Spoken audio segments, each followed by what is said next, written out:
When I consecrate the remains of a person at a funeral, the words of consecration include these: ashes to ashes, dust to dust. We are reminded of God forming Adam from the dust of the ground and breathing into his nostrils the breath of life.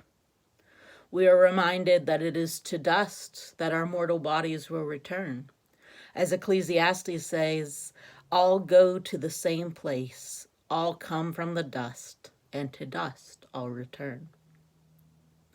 Lent is a season of reflection and repentance. We recognize the basic truth that we are from God, and to God we will return.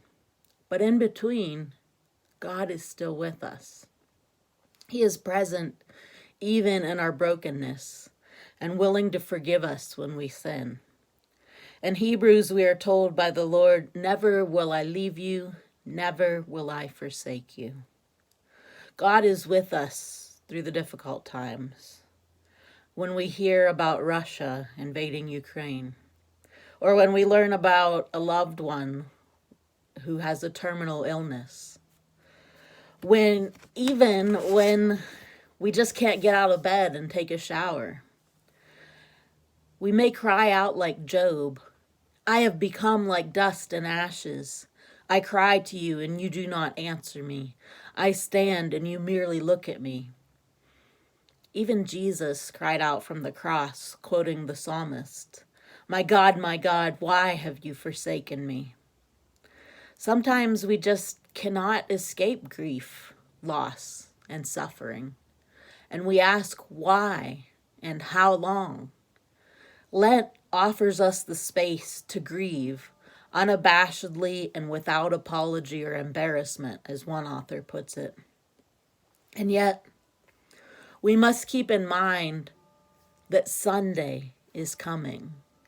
Sunday cannot be stopped from coming. The day of resurrection will come. As Christians, we should never fear death because we know resurrection follows. And that includes more than just our physical deaths. The end of a relationship, a church having to close its doors, a deep depression. Resurrection is still possible in all of those situations, though it may not look like what we want it to look like.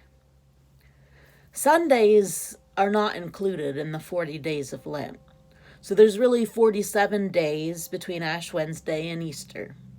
Sundays, like the light of Christ, cannot be thwarted, no matter how deep the darkness. From the ashes will come something new, something good, something beautiful. When we are in the depths of despair, it's hard to look up or even around. Our eyes are cast downward or inward to our pain. So when we get through it, we have to reach back to pull others up. There's a story of a man who fell in a hole. The walls are so steep, he can't get back out.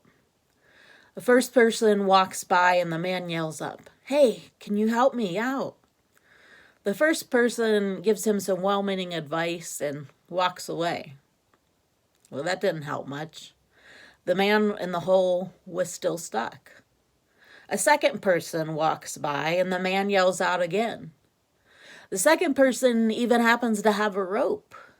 So he throws it down, but he has nothing to anchor it, and the rope just falls into the hole with the man. Finally, a third person comes by, and the man in the hole cries out again, "Can you help me?"